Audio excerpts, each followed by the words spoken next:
Assalamualaikum warahmatullahi wabarakatuh. Perkenalkan, nama saya Kasman. Pada kesempatan yang berbahagia ini, saya sebagai staf pengajar di STISIP Mbojo Bima, yang kebetulan posisi saya sebagai dosen pengampuh mata kuliah pendidikan bahasa Indonesia di jurusan administrasi negara, yang sekitar 8 tahun sudah mengabdikan diri di STISIP ini. Dengan mata kuliah bahasa Indonesia akan menjadi sesuatu kebanggaan dalam capaian pembelajaran mata kuliah ini di pembahasan keterampilan berbahasa. Ada satu hal yang menarik yang menjadi konsep dasar keterampilan berbahasa ini. Yang pertama, adik-adik mahasiswa ditargetkan untuk mampu memiliki keterampilan berbahasa dengan baik. Yang kedua, adik-adik mahasiswa nanti akan dihadapkan dengan keahlian dalam hal pemahaman penulisan formal, yang salah satunya di situ akan menjadi bahan ajar kita adalah kajian tentang struktur kalimat, yang kemudian pembahasan spesifikasi yaitu tentang ilmu kalimat. Nah, di mata kuliah ini capaian pembelajaran lulusan atau pemahaman kita untuk ke depan. Adik-adik mahasiswa harus memiliki keterampilan berbahasa, karena ada kaitan yang sangat erat kemampuan menulis dan kemampuan berbahasa, sehingga identifikasi kemampuan itu bisa diukur dalam bentuk kemampuan di tugas akhirnya nanti, yaitu memiliki konsep dasar kemampuan untuk menulis. Dalam taraf ini barangkali nanti di mata kuliah saya akan mencoba memberikan tugas makalah dalam hal tugas penulisan karya ilmiah sebagai langkah awal kita. Yang kemudian capaian mata kuliah ini secara menyeluruh, kita akan mengenal dan dituntut mahasiswa administrasi negara yang khususnya di tugas akhir itu adalah mengenal proposal atau karya ilmiah. Tugas penulisan karya ilmiah ini mahasiswa dituntut untuk memiliki kemampuan dalam hal menulis karya ilmiah, yang nantinya seperti tugas proposal skripsi yang dilanjutkan dengan sebuah penelitian, yang nantinya hasil penelitian ditulis kembali dalam bentuk skripsi. Nah, skripsi ini yang menjadi target mata kuliah, mahasiswa harus mampu menyelesaikan prosesi perkuliahannya dengan penulisan skripsi yang berkualitas, sehingga ke depan mata kuliah yang hari ini kita pelajari, teman-teman mahasiswa benar-benar memiliki keyakinan output dari pembelajaran kita pada kesempatan ini, kita benar-benar menulis secara pribadi tanpa harus mengajak atau melakukan plagialitas. Karena langkah awal kesuksesan kita sebagai seorang penulis adalah ada bentuk kenikmatan tersendiri ketika menyelesaikan proses perkuliahan dengan karya kita secara pribadi. Barangkali untuk lengkapnya kita akan melihat di rencana pembelajaran semester kita, dan nanti bisa dilanjutkan terhadap video yang nanti bisa kita unggah bersama. Selamat dan sukses.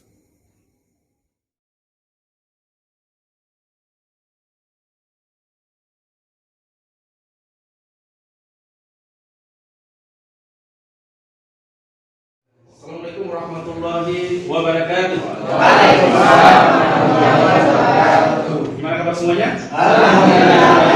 Baik, alhamdulillah teman-teman mahasiswa yang saya banggakan. Insya Allah pada pertemuan kali ini, pertemuan yang ke-11, sesuai dengan rencana pembelajaran semester kita, dengan materi pada hari ini adalah keterampilan berbahasa. Nah, di pertemuan ini kita akan membahas tentang keterampilan berbahasa, yang nantinya kita akan mendiskusikan, dan kemudian pada akhirnya kita akan menemukan satu kemampuan, yaitu kemampuan berbicara. Baik, teman-teman mahasiswa, hari ini kita akan memulai dengan apa itu pemaparan tentang keterampilan berbahasa. Seperti yang disampaikan dalam tulisan ini, dalam berkomunikasi kita menggunakan keterampilan yang telah kita miliki. Jadi semua manusia itu memiliki potensi kemampuan berbicara. Nah, potensi kemampuan berbicara ini memang butuh latihan, sehingga di dalam strategis untuk meningkatkan keterampilan berbahasa, Anda dituntut untuk mampu menjadi seorang mahasiswa yang memiliki kecerdasan, yaitu minimal mendengarkan seperti itu. Setelah Anda dituntut untuk memiliki kemampuan, yaitu kemampuan mendengar tentu itu akan menjadi sebuah inspirasi. Setelah menjadi inspirasi, pada saatnya nanti akan ada hubungan tentang apa yang menjadi kemampuan untuk berbicara. Nah, orang yang mampu mendengarkan dengan baik, ada kemungkinan dia memiliki kemampuan berbicara dengan baik. Lalu apa syarat seorang mahasiswa untuk memiliki kemampuan berbicara dengan baik? Yang pertama, dia harus memiliki kemampuan membaca.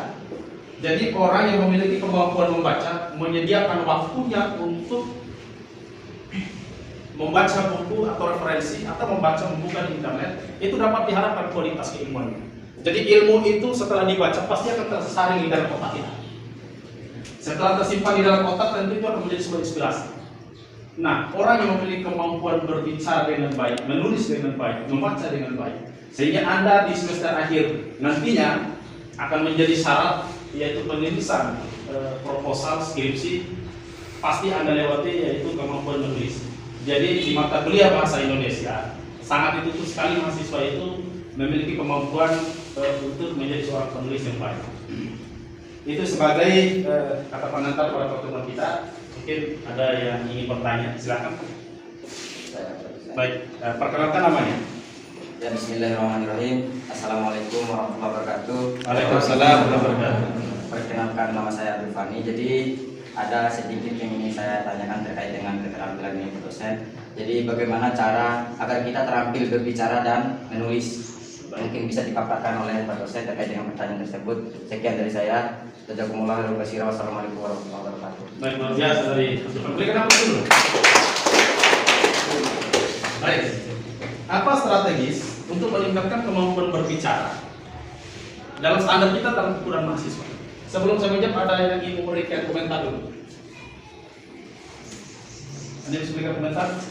Bagaimana strategis kita untuk meningkatkan kemampuan berkomunikasi kita? Masih ragu? Ya, kayaknya ini referensinya harus ditambah karena mungkin jarang membaca kita. Baik, itulah budaya. Mengapa di mata kuliah bahasa Indonesia itu keterampilan untuk menjadi seorang pembicara handal itu syaratnya adalah kita harus sering berdiskusi dulu. Sehingga itulah tujuan akhir dari mata kuliah kita pada pembelajaran bahasa Indonesia ini. Kita dituntut untuk memiliki kemampuan dalam hal menulis. Bagaimana strategisnya? Ada butuh latihan. Latihan seperti apa? Adalah latihan yang berulang-ulang. Kalau Aristoteles menyatakan saya adalah sesuatu yang berulang-ulang. Oleh sebab itu, keunggulan itu bukan hanya sebuah tindakan, tapi menjadi sebuah kebiasaan. Nah, oleh karena itu dari Abdul Fani tadi, lalu apakah ada kaitan? Kemampuan berbicara itu adalah meningkatkan kemampuan menulis. Tentu. Jadi orang yang membaca dengan baik, orang yang memiliki kemampuan membaca, setelah ilmunya bertambah dan tersimpan di dalam otaknya, maka ada kemungkinan dia memiliki kemampuan untuk menjadi seorang penulis. Jadi sesuatu yang ditulis itu adalah sesuatu yang sudah tersimpan di dalam otak kita, sesuatu yang memang keilmuannya sudah kita pahami. Jadi begitu Abdul Fani, ada tambahan? Siap, sudah jelas dosen. Terima kasih. Sudah jelas. Baik. Tadi yang dipaparkan oleh Abdul Fani adalah baru sepintas tentang bagaimana strategis kita untuk meningkatkan kemampuan untuk berbicara dan sekaligus akan menjadi penulis yang nantinya Anda semua akan menjadi seorang penulis. Tidak ada satu mahasiswa pun yang terlewati tanpa dia menjadi seorang penulis. Karena hukumnya dia menjadi sarjana tanpa melalui proses menjadi seorang penulis. Karena nanti dalam proses proposal skripsi Anda dituntut untuk memiliki kemampuan menulis proposal skripsi. Yang kemudian pada akhirnya nanti akan menjadi syarat untuk diwisudakan. Anda harus memiliki kemampuan untuk ya sama seperti ujian skripsi. Jadi setelah Anda menulis, Anda dituntut juga untuk menjadi seorang pembicara handal sesuai dengan judul skripsi yang Anda angkat. Jadi syaratnya menjadi seorang sarjana yang paripurna, Anda harus memiliki kemampuan berbahasa dengan baik. Baik, saya minta satu lagi pertanyaan. Ada pertanyaan lagi? Baik, silakan. Saya ingin bertanya mengenai hambatan-hambatan dalam menulis. Biasanya kan tidak ada seorang pun yang kayak tidak sempurna dalam menulis. Yang ingin saya tanyakan, gimana sih cara kita sebagai mahasiswa untuk meningkatkan skill berbahasa dan menulis kita agar aspek-aspek yang tidak kita inginkan itu tidak terjadi. Baik, ya katanya orang kerja itu tak kenal makanya tak sayang ya.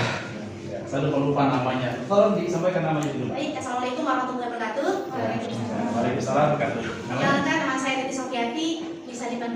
Oke, ya, oke Mbak Tati. Skill keterampilan berbicara adalah ada seni yang menjadikan mahasiswa, seni yang menjadikan seorang retorika sebatu, seni yang menjadikan pembicara umum. Syaratnya dia harus memiliki kemampuan dan integritas keilmuan yang baik. Bagaimana cara meningkatkan integritas keilmuan yang baik? Di dalam materi kita adalah meningkatkan keterampilan pemahaman, yaitu berbahasa. Maka syaratnya kita harus memiliki referensi atau senang dulu membaca. Jadi orang yang memiliki kemampuan membaca dengan baik itu dapat diharapkan menjadi seorang yang memiliki kemampuan dalam hal berbicara. Nah, apa kendala? Biasanya orang secerdas apapun dia di dalam ruangan kelas, tetapi ketika dihadapkan oleh beban psikologis seperti ini, disuruh berbicara di depan, itu menjadi pekerjaan yang sangat berat. Jadi kalau di istilahnya itu flu panggung, kayak orang yang demam panggung. Ketika disuruh di depan, oh ternyata itu adalah pekerjaan berat. Lalu bagaimana cara untuk menghilangkan itu? Nah, cara yang terbaik adalah sering melakukan latihan atau berulang-ulang. Oleh sebab itu di tingkat kemahasiswaan dibuatlah unit organisasi mahasiswa sebagai latihan kita. Unit ini akan mewarnai bagaimana untuk meningkatkan kemampuan, mengasah kemampuan intelektualitas mahasiswa, yaitu dengan cara kita berdiskusi. Jadi itu akan menghilangkan rasa gugup atau akan menghilangkan ketakutan ketika kita menjadi seorang pembicara. Nah, orang yang terbiasa berbicara di hadapan orang lain, itu pasti dia tidak menjadi beban secara psikologis. Karena memang tatapan mata itu akan menjadi beban secara psikologis. Orang yang baru dalam hal berbicara di hadapan orang banyak, itu baru assalamualaikum itu sudah mau ditutup, isinya belum tersampaikan. Itu sering terjadi ya. Ada yang pernah rasakan itu? Rata-rata manusia begitu ya? Iya. Baik, berikan aku dulu lah. Ada lagi pertanyaan lain? Yang di pojok? Ayo silakan. Ini kalau pakai topinya ganteng. Pastinya. Ayo silakan. Saya ingin memberikan pertanyaan, mendengarkan pertanyaan dari orang-orang ganteng. Ayo silakan Mas.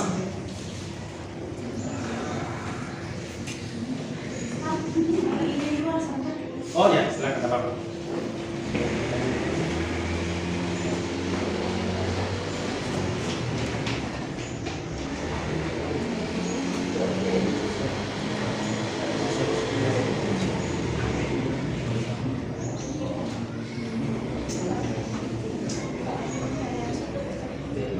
Baik, tidak ada pertanyaan.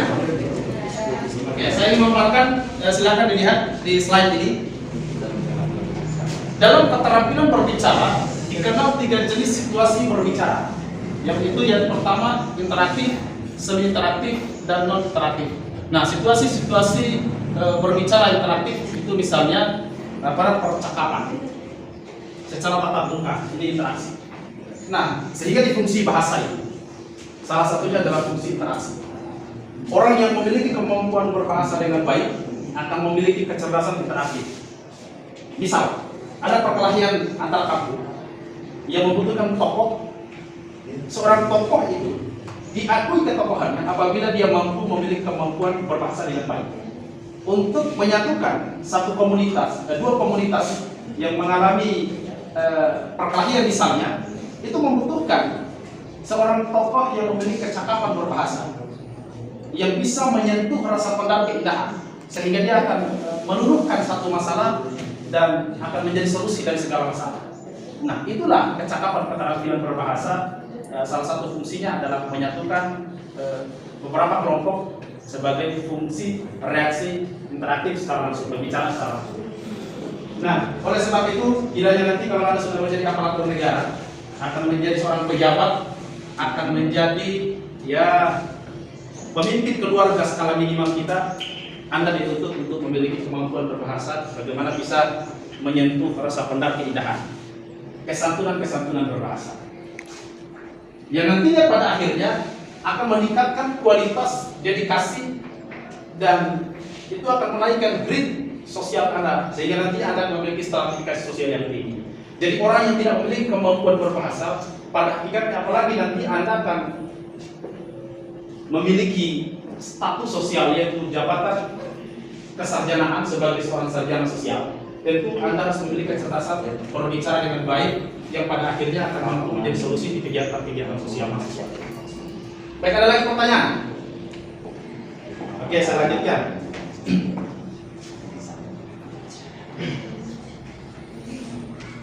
Kembali kepada keterampilan menulis. Keterampilan menulis, siap. Keterampilan menulis merupakan keterampilan yang bersifat aktif dan produktif. Keterampilan ini dipandang menduduki hierarki yang paling rumit dan kompleks di antara jenis-jenis keterampilan lainnya. Ada yang sudah pernah menjadi seorang penulis? Ada yang pernah menulis cerita-cerita pendek? Ada? Ada yang pernah menulis surat cinta? Bukan zamannya. Tapi kalau menulis sebuah perasaan yang diungkapkan melalui pihaknya sudah pernah? Bukan tidak pernah, tapi sering ya? Baik, hadirin mahasiswa yang saya banggakan, kalau menulis yang bersifatnya sesuatu yang membahagiakan beda gampang, karena dia tidak membutuhkan aturan struktur grammar atau struktur kalimatnya yang sempurna. Nah, kalau di dalam skripsi Anda nanti, Anda dituntut memiliki struktur kalimat yang baik, sehingga dengan keterampilan ini dianggap kompleks, karena memang susah meletakkan kalimat awal, kemudian mana kalimat penghubung, mana kata-kata yang cocok dengan paragraf awal dan paragraf akhir. Semua itu memang menjadi sesuatu yang rumit dan kompleks. Maka di dalam kemampuan menjadi seorang penulis memang membutuhkan kesabaran. Sehingga cara-cara ini sebenarnya dalam rangka mengembangkan pikiran-pikiran atau gagasan-gagasan, ide dalam suatu struktur tulisan yang teratur, logis, sistematis, sehingga itu mudah ditangkap oleh pembacanya. Ada banyak orang mampu menjadi seorang penulis, tetapi kadang-kadang juga tidak memberikan makna yang bisa dipahami dalam tulisan itu. Biasanya di teman-teman wartawan itu sangat rapi tulisannya. Teman-teman wartawan itu bahasa-bahasanya lugas, kemudian kekinian dan mudah untuk dipahami. Baik, ada pertanyaan sebelum saya mengakhiri proses perkuliahan kita? Ada harapannya ke depan?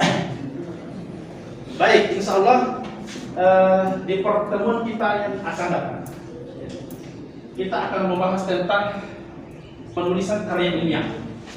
Nah, nanti lanjutan dari materi kita pada hari ini, kalau ini keterampilan berbahasa, maka pertemuan pekan depan kita akan membicarakan tentang strategis penulisan karya ilmiah. Sebelum saya batasi, ada pertanyaan atau ada hal-hal yang perlu disampaikan? Ada? Tidak ada. Oh, curhat? Tidak apa-apa. Baik, kalau begitu, semoga pertemuan kita pada hari ini akan menjadi satu kenangan yang terindah. Amin. Akan menjadi suasana yang membahagiakan. Bahwa kuliah kita tidak pernah memberatkan. Nah, karena kuliah ini adalah sesuatu yang menyenangkan dan Anda nanti diharapkan lebih aktif pekan depan dan mohon memiliki referensi. Dibaca-baca dulu lah hal-hal yang berkaitan dengan materi yang kita diskusikan. Kemudian harapan saya yang kedua pekan depan, silakan Anda coba-coba membuat proposal skripsi dengan judul bebas. Anda silakan pilih judul yang menurut Anda itu menarik untuk diteliti, yang nantinya ketika ending mata kuliah ini kita memiliki sebuah karya. Kita memiliki hasil dari proses perkuliahan kita, yaitu kita memiliki proposal skripsi. Sehingga pada saat nanti setelah semester 7 Anda mendaftar KKN, itu include dengan judul skripsinya. Oleh sebab itu, mumpung ada waktu beberapa hari ini sampai beberapa semester yang akan datang, Anda diharapkan untuk bisa membayangkan apa judul skripsi Anda yang bisa Anda pertanggungjawabkan sebagai syarat wisuda. Bisa ya? Bisa. Minimal 3 judul ya? Baik. Oke, menarik pertemuan kita pada kali ini. Waktu yang menemukan kita, yang mempertemukan kita, dan waktu pula yang memisahkan kita. Terima kasih atas segala perhatian. Mohon maaf atas segala kekurangan. Billahi taufiq wal hidayah. Wassalamualaikum warahmatullahi wabarakatuh.